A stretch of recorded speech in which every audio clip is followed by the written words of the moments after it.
حي على الفلاح.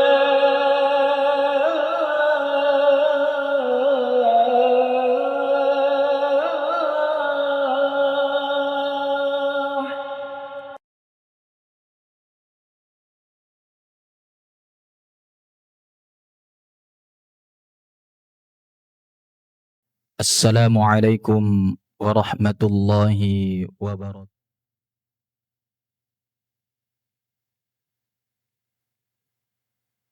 نحمده ونستعينه ونستغفره ونعوذ بالله من شرور أنفسنا وسيئات أعمالنا.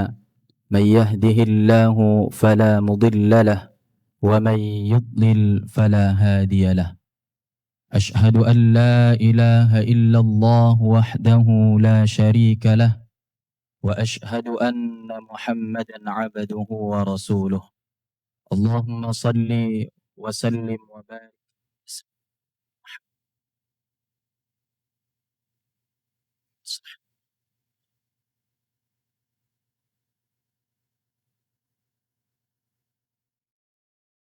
الرجيم. بسم الله الرحمن الرحيم.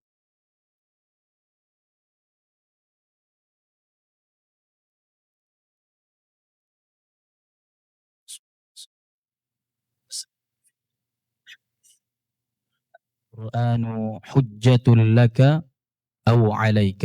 صدق الله العلي العظيم وصدق رسوله النبي الكريم ونحن على ذلك من الشاهدين والشاكرين. Hadirin baik jamaah Masjid Al-Falah yang dimuliakan oleh Allah Subhanahu wa taala.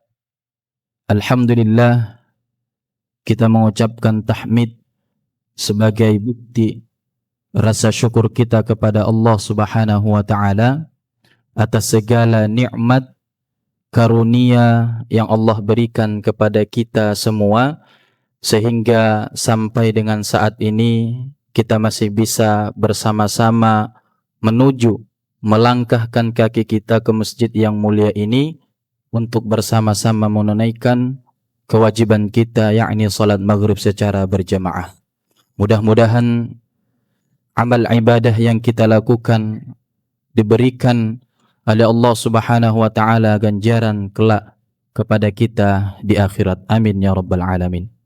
Salawat dan salam tentu senantiasa kita curahkan kepada baginda Nabi besar Muhammad sallallahu alaihi wasallam. Allahumma salli wa sallim wa barik alaihi. Hadirin ma'asyiral muslimin, jamaah Masjid Al-Falah yang dimuliakan oleh Allah Subhanahu wa taala. Pada kesempatan kali ini kita akan melanjutkan majelis ilmu tentang meraih kembali kekuatan Al-Quran. Dengan subtema kita pada malam hari ini adalah mengapa kita terhalang dari pengaruh ataupun dari manfaat Al-Quranul Karim. Hadirin Bapak Ibu jamaah Masjid Al-Falah yang dimuliakan oleh Allah Subhanahu wa taala. Sebelumnya membahas bahwa itu merupakan jalan keluar dari ragam masalah dalam kehidupan kita. Dan kita juga telah membahas bahwa Al-Quran mampu mengubah seseorang siapapun dia. Baik dia orang yang kecil ataupun orang yang besar, baik dia orang kaya ataupun miskin, baik dia orang yang beriman ataupun belum beriman kepada Allah, ketika dia melakukan interaksi dengan Al-Quran, ketika dia melakukan pendekatan dengan Al-Quran dengan cara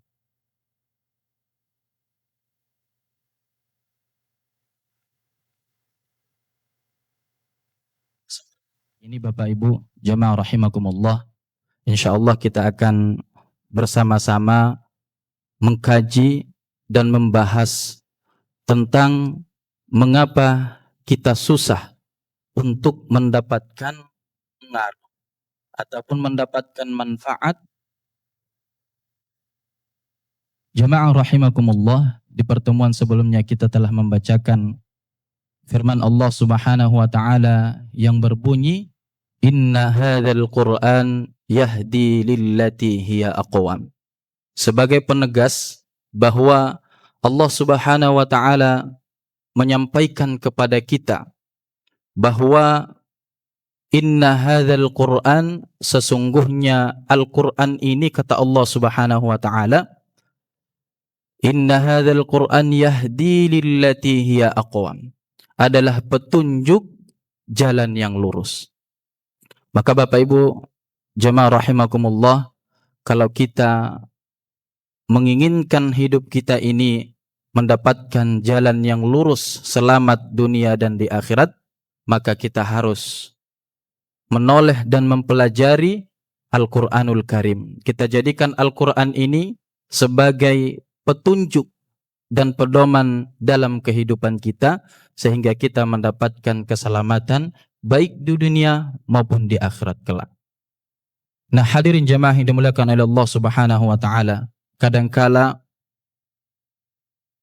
umat muslim ini atau bahkan kita sendiri, kita sudah mencoba berikhtiar, kita sudah mencoba berusaha untuk mempelajari Al-Quran, mempelajari dari membacanya, mempelajari untuk mentadabburinya, mempelajari untuk mentafakkuri dari setiap kalam-kalam Allah Subhanahu wa taala di dalam kitabullah Al-Quranul Karim.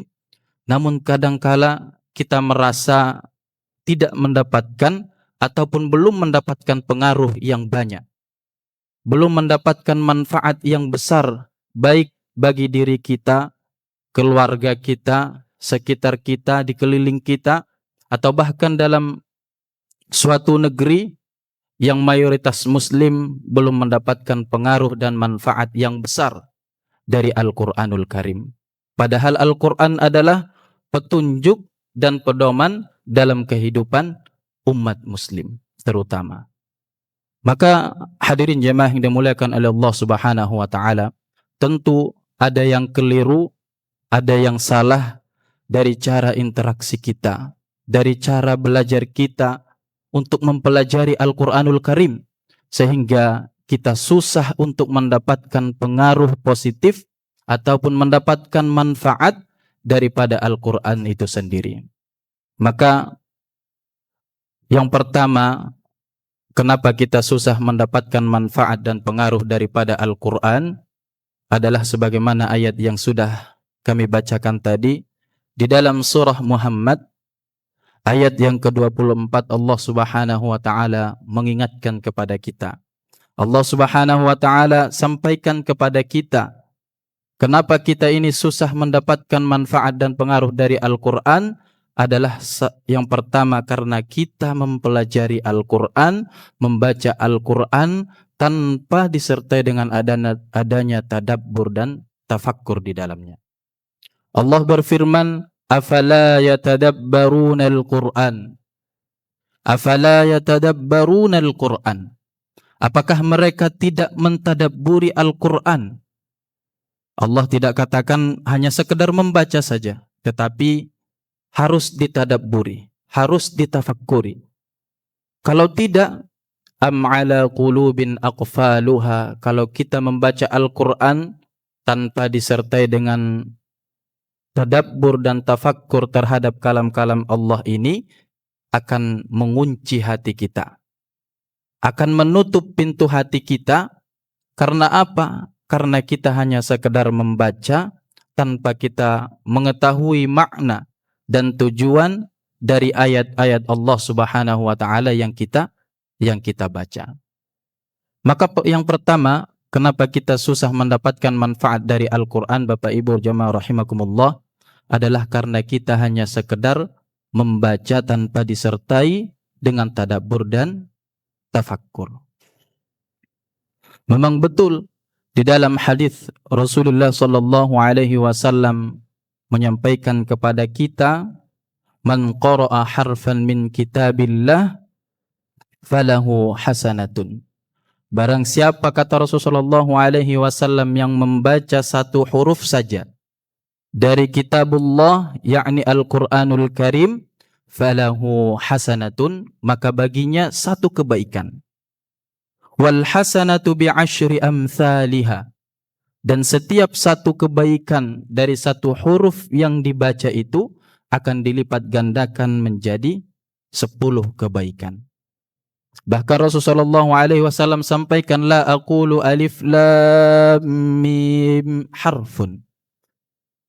Aku, kata Rasulullah SAW, tidak mengatakan bahwa bacaan alif lam mim itu satu huruf. Tetapi walakin alif harfun, walamun harfun, wa mimun harfun. Alif itu satu huruf, lam itu satu huruf, dan mim itu juga satu huruf.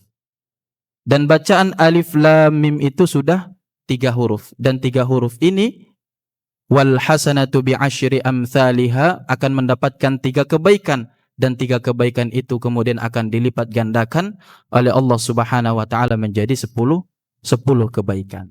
Tetapi pertanyaannya, Bapak Ibu jemaah rahimakumullah, apakah kita hanya cukup sekedar membaca saja tanpa mengetahui makna, tanpa mengetahui tujuan dari ayat-ayat kalam Allah yang kita baca? Maka di sini kadangkala yang menjadi problem kita umat muslim. Problem umat muslim atau bahkan diri kita membaca, memang betul kita mendapatkan fadilah, mendapatkan pahala, keutamaan, tetapi sangat sedikit sekali kita merasakan pengaruh dan manfaat dari Al-Quran itu kalau kita tidak barengi membaca Al-Quran dengan tadabbur dan tafakkur. Bahkan salah satu perkataan yang sangat menakjubkan dari seorang imam, Ibnul Qayyim rahimahullah, mengatakan di dalam kitab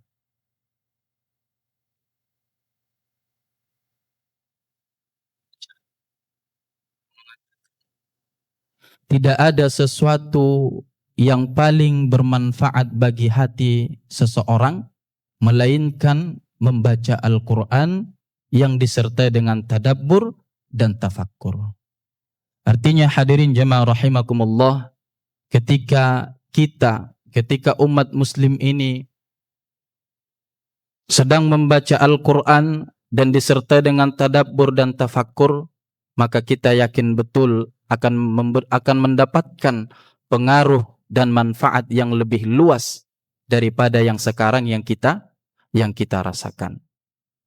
Hadirin jemaah rahimakumullah, ini yang pertama. Mengapa kita terhalang dari manfaat Al-Quran? Karena kita hanya sekedar membaca tanpa dibarengi dengan tadabbur dan tafakkur. Kemudian yang kedua, Bapak Ibu jemaah rahimakumullah, karena hati yang keras dan hati yang lalai. Kadangkala bukan karena kita malas ataupun tidak mau membaca Al-Quran itu sendiri, tetapi kadangkala karena hati kita yang sudah terlanjur keras. Meskipun kita sudah membaca ayat demi ayat Allah Subhanahu wa ta'ala dalam Al-Quran, namun tidak masuk ke dalam hati kita. Hanya sampai pada lisan ataupun tenggorokan kita, tidak sampai menusuk ke dalam hati kita setiap makna, setiap arti yang ada di dalam setiap ayat-ayat kalam Allah Subhanahu wa ta'ala. Maka yang kedua, kenapa kita susah mendapatkan pengaruh dan mendapatkan manfaat daripada Al-Quranul Karim adalah karena hati kita yang sudah terlanjur keras dan tertutup, ataupun hati kita yang sudah terlalu sering lalai terhadap perintah-perintah Allah Subhanahu wa ta'ala. Di dalam firman Allah Subhanahu wa ta'ala menyampaikan, sa'asrifu an ayati alladhina yatakabbaruna fil ardi bighairil haqq. Kata Allah Subhanahu wa ta'ala, aku akan memalingkan orang-orang yang menyombongkan diri di atas bumi tanpa alasan yang benar dari tanda-tanda kekuasaanku, kata Allah Subhanahu wa ta'ala. Salah satu ciri ataupun tanda kerasnya hati seseorang atau terlanjur sering lalai hatinya seseorang adalah muncul rasa kesombongan di dalam diri ini. Maka ketika muncul kesombongan di dalam diri kita ini, maka ini akan menjadi penghalang, akan menjadi penyebab susah kita untuk bisa memahami Al-Quranul Karim. Susah kita untuk bisa konsisten terus-menerus mempelajari ayat-ayat Al-Quran.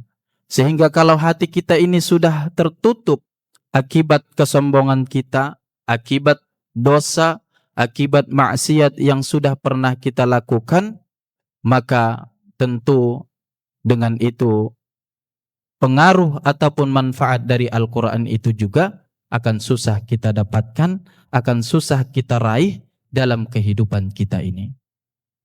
Bapak Ibu jemaah rahimakumullah.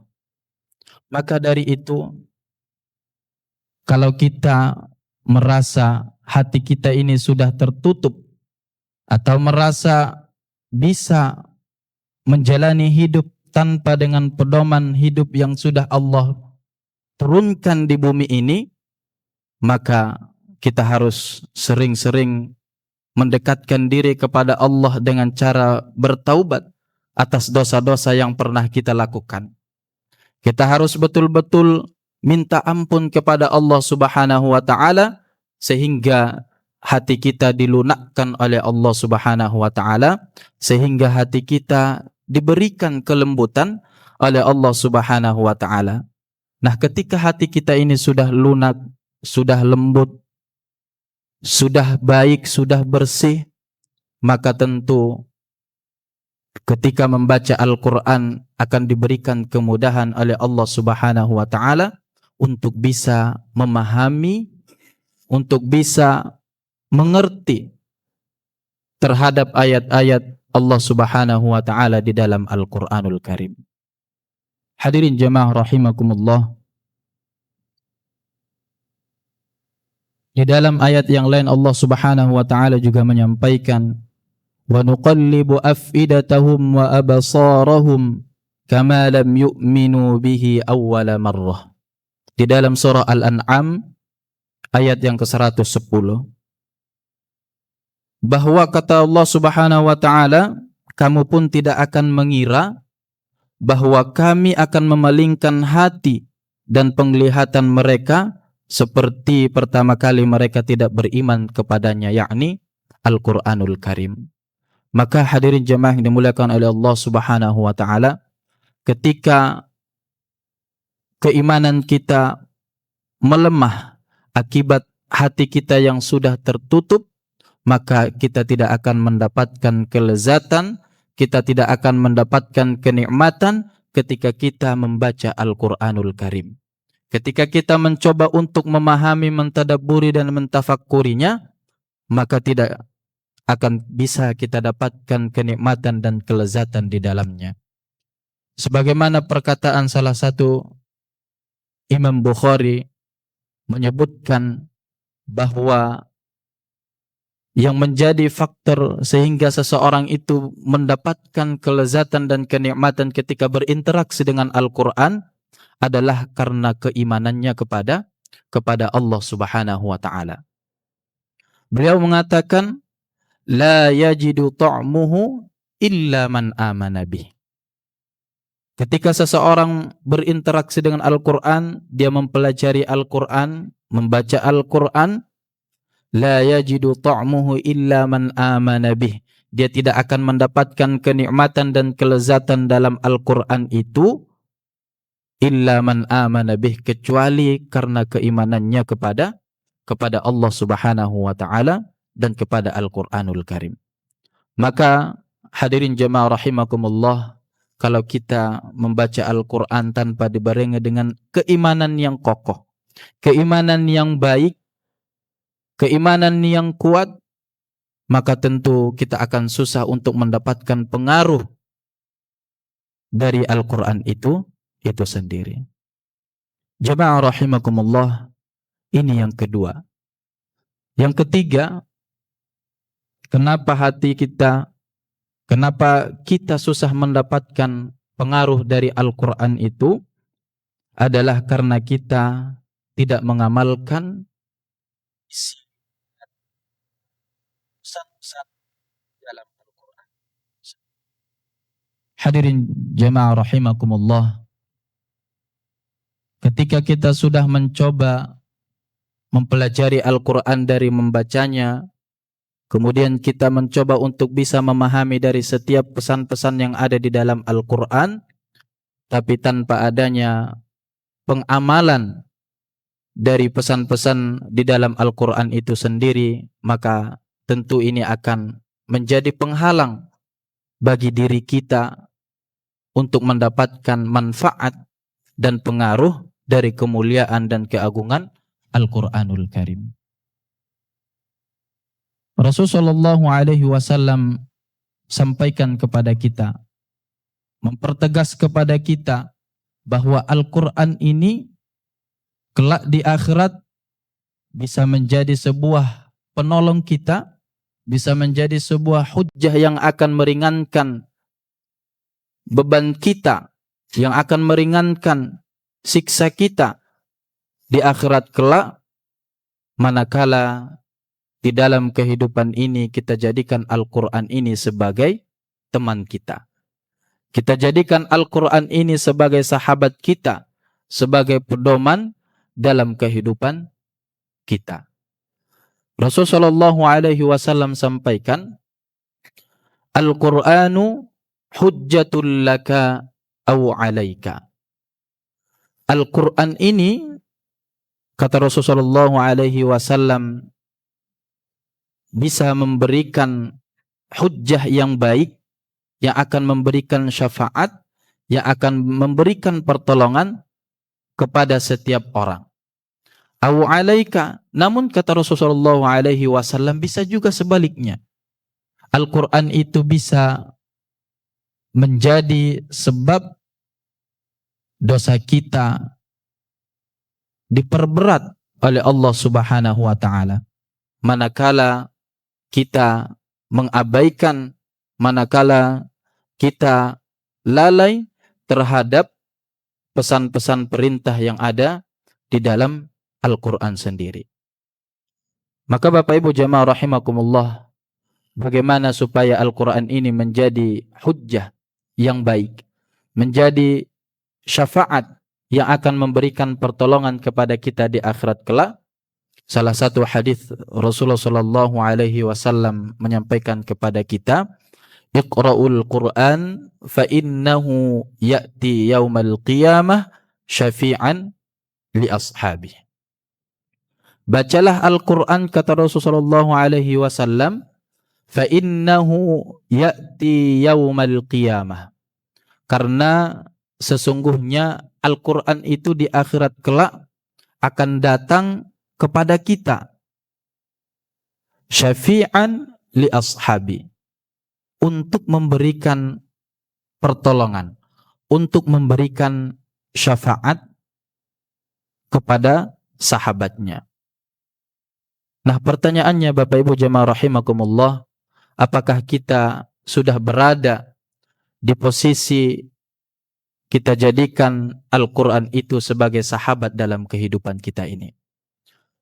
Apakah Al-Quran itu sudah kita jadikan teman dalam keseharian kita? Apakah kita sudah jadikan Al-Quran itu sebagai pedoman, sebagai tuntunan dalam kehidupan kita di dunia ini?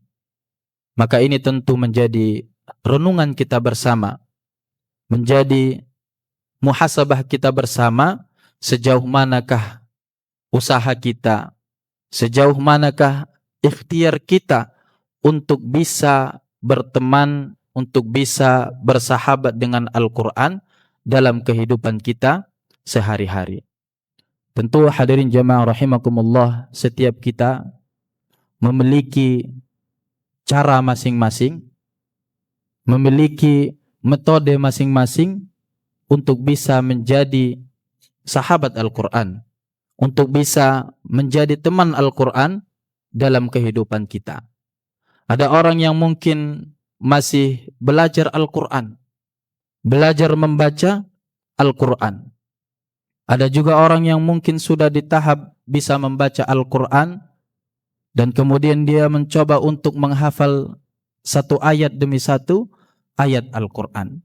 Dan ada juga yang sudah punya hafalan Al-Quran, baik itu satu surat, satu halaman, dua halaman, atau bahkan sudah sampai satu juz, dua juz, dan seterusnya. Dan ada juga orang yang sudah mampu mengajarkan Al-Quran kepada sekitarnya, kepada keluarganya, kepada kelilingnya, dan seterusnya. Maka setiap kita ini punya cara dan metode masing-masing untuk bisa menjadikan Al-Quran ini sebagai teman dan sebagai sahabat dalam kehidupan kita. Karena ini sangat penting sekali Bapak Ibu jemaah rahimakumullah. Karena kalau kita tidak bisa menjadikan Al-Quran ini sebagai tuntunan hidup kita, yang kita jadikan sebagai sahabat dan teman dalam kehidupan kita, maka tentu kita akan susah mendapatkan pengaruh dan manfaat ataupun syafaat dari Al-Quran di akhirat kelak. Bahkan bukan hanya di akhirat, di dunia ini pun kita akan susah mendapatkan ketenangan dalam kehidupan kalau kita jauh dari pesan-pesan kalamullah yang ada di dalam Al-Quran itu sendiri.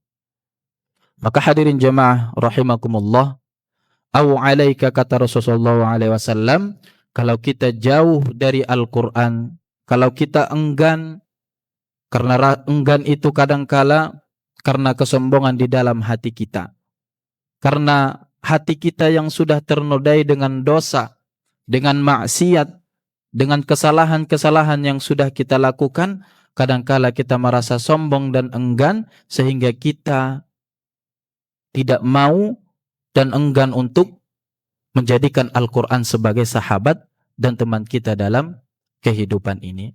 Maka kalau kita di posisi ini jamaah rahimakumullah, perlu kita wanti-wanti, perlu kita warning.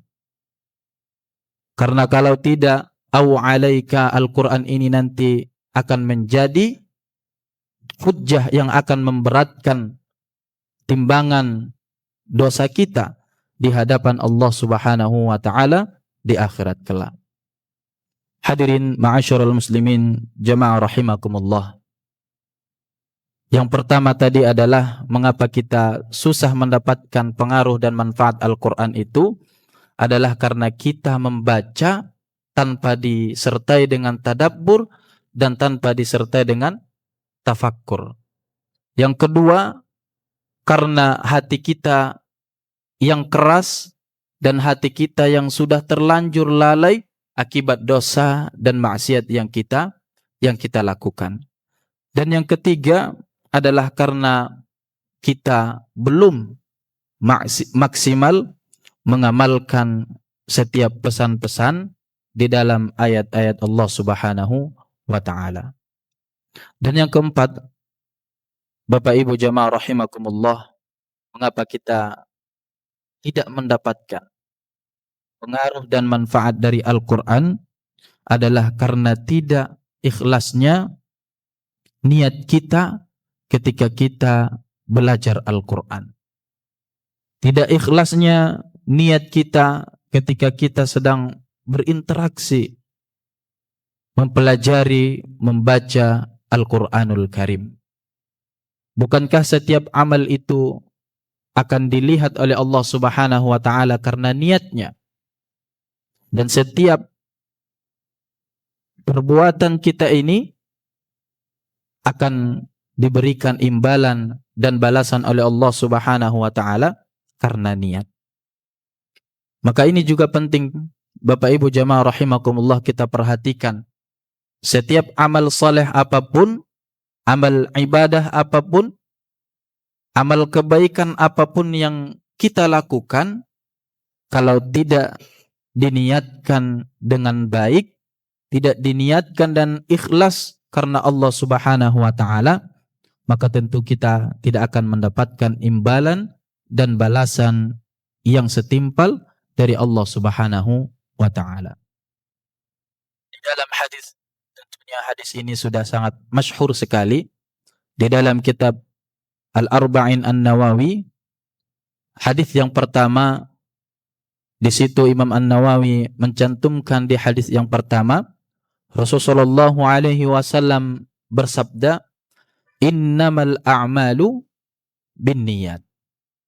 Innamal a'malu binniyat. Sesungguhnya semua amal perbuatan itu dilihat tergantung daripada niatnya. Wa innama likulli imri'im ma nawa. Dan setiap seseorang itu akan diberikan imbalan, akan diberikan balasan oleh Allah Subhanahu wa taala tergantung daripada niat yang ia niatkan sendiri. Bahkan di lanjutan hadis ini, karena konteks dalam hadis ini pada zaman Rasulullah sallallahu alaihi wasallam ketika Rasulullah dan para sahabat melakukan hijrah, Rasulullah sallallahu alaihi wasallam berpesan kepada para sahabat, menyampaikan kepada para sahabat, "Faman kana hijratuhu ila Allahi wa rasulih, fa hijratuhu ila Allahi wa rasulih. Wa man kanat hijratuhu lidunya yusibuha aw imra'ati yankihuha fa hijratuhu ila ma hajara ilaih." Kata Rasulullah SAW, ini masih berkaitan dengan niat dan tujuan ketika hendak melakukan amal perbuatan, melakukan amal kebaikan, melakukan amal saleh. Maka kata Rasulullah SAW di hadis ini, barang siapa yang melakukan hijrah karena Allah dan Rasulnya, fahijratuhu ilallahi wa rasulih, maka dia akan mendapatkan ganjaran dan hijrahnya terhitung, dinilai oleh Allah Subhanahu wa taala karena Allah dan Rasulnya. Namun sebaliknya, waman kanat hijratuhu lidunya yusibuha, barang siapa yang melakukan hijrah karena dunia, atau bahkan kata Rasulullah SAW, awim ra'ati yankihuha fahijratuhu ila ma hajara ilaih, atau karena ingin menikahi seorang perempuan, karena pada saat itu bisa jadi para sahabat Rasulullah SAW ada yang mungkin niatnya hijrah karena untuk menikahi seorang perempuan kepada kota tujuan hijrahnya itu. Maka Rasulullah SAW ingatkan, وَمَنْ كَانَتْ هِجْرَتُهُ لِدُنْيَا يُصِيبُهَا أَوْ امْرَأَةٍ يَنْكِحُهَا فَهِجْرَتُهُ إِلَى مَا هَاجَرَ إِلَيْهِ. Maka kalau hijrahnya karena dunia atau ingin menikahi seorang perempuan, فَهِجْرَتُهُ إِلَى مَا هَاجَرَ إِلَيْهِ, maka dia akan mendapatkan apa yang dia niatkan itu. Artinya hadirin jamaah rahimakumullah, ketika kita ingin melakukan amal kebaikan, ketika kita ingin melakukan amal ibadah, jangan kemudian kita berniat hanya semata-mata karena duniawi saja. Karena terlalu sedikit atau bahkan terlalu rendah niat kita kalau kita melakukan ibadah, melakukan kebaikan hanya sekedar mencari duniawi saja. Tetapi kita perlu mengubah dan menata hati kita, menata niat kita ketika melakukan ibadah kepada Allah, terlebih di dalam membaca Al-Quran. Terlebih dalam mempelajari Al-Quran, jangan sampai kemudian kita hanya niatkan semata-mata hanya untuk bisa baca. Biar orang tahu kalau kita sudah bisa baca Al-Quran. Ini terlalu rendah, Bapak Ibu jamaah rahimakumullah, niat yang kita niatkan. Tetapi harus betul-betul kita niatkan bahwa ketika kita mempelajari Al-Quran, ketika kita mau membaca Al-Quran, mau mentadabburi Al-Quran, mau mentafakuri dari ayat-ayat Allah Subhanahu wa taala, harus betul-betul kita niatkan untuk mendekatkan diri kepada Allah Subhanahu wa taala. Harus betul-betul kita niatkan ikhlas semata-mata karena Allah Subhanahu wa ta'ala. Maka dengan niat yang ikhlas ini, insya Allah dengan izin Allah Subhanahu wa ta'ala, kita akan diberikan kemudahan-kemudahan oleh Allah Subhanahu wa ta'ala dalam mempelajari Al-Quran itu sendiri. Karena kadangkala Bapak Ibu jemaah rahimakumullah, kenapa ada penghalang dan kenapa kita tidak bisa membaca Al-Quran? Kita sudah belajar berbulan-bulan, bertahun-tahun, kita sudah coba bisa membaca Al-Quran, biar bisa membaca Al-Quran, tetapi kita merasa kesusahan, merasa tidak pernah untuk bisa lancar membaca Al-Quran. Atau kalau kita sudah lancar membaca Al-Quran, tapi kita sudah tidak bisa, susah untuk memahami setiap ayat-ayat Allah Subhanahu wa ta'ala di dalam Al-Quran. Barangkali karena niat kita, karena tujuan kita yang belum ikhlas, yang belum benar di dalam mempelajari ayat-ayat Allah Subhanahu wa ta'ala. Di dalam Al-Quran Allah sampaikan, wa ma umiru illa liya'budullaha mukhlishina lahuddin.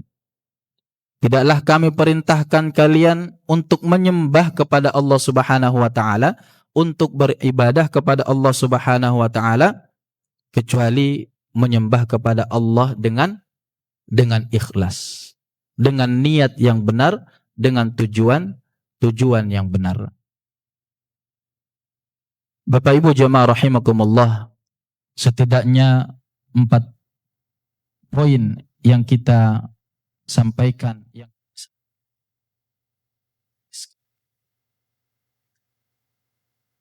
pemahaman dan pelajaran bagi kita semua, khususnya kepada diri kami sendiri, bahwa mengapa kita susah mendapatkan manfaat dan pengaruh dari Al-Quran itu adalah yang pertama, karena kita membaca Al-Quran hanya sekedar membaca tanpa dibarengi dengan tadabbur dan tafakkur. Kemudian yang kedua, karena kita membaca Al-Quran ataupun karena hati kita yang masih keras dan sering lalai terhadap pesan-pesan yang ada di dalam Al-Quran. Dan yang ketiga, karena kita tidak mengamalkan setiap pesan yang ada di dalam Al-Quran itu sendiri. Dan yang terakhir adalah karena niat kita yang belum benar, karena niat kita yang belum tulus, ikhlas karena Allah Subhanahu wa ta'ala. Hadirin jemaah rahimakumullah, mudah-mudahan kita senantiasa diberikan kelembutan hati oleh Allah, kelunakan hati oleh Allah Subhanahu wa ta'ala, untuk bisa mendapatkan pengaruh dan manfaat dari Al-Quranul Karim. Amin ya rabbal alamin. Bapak Ibu jemaah rahimakumullah, demikian yang bisa kami sampaikan. Kurang lebihnya kami mohon maaf. Kita tutup majelis kita pada kali ini dengan doa kafaratul majelis. Subhanakallahumma wa bihamdika asyhadu an la ilaha illa anta astaghfiruka wa atubu ilaik. Wal afwu minkum. Wassalamualaikum warahmatullahi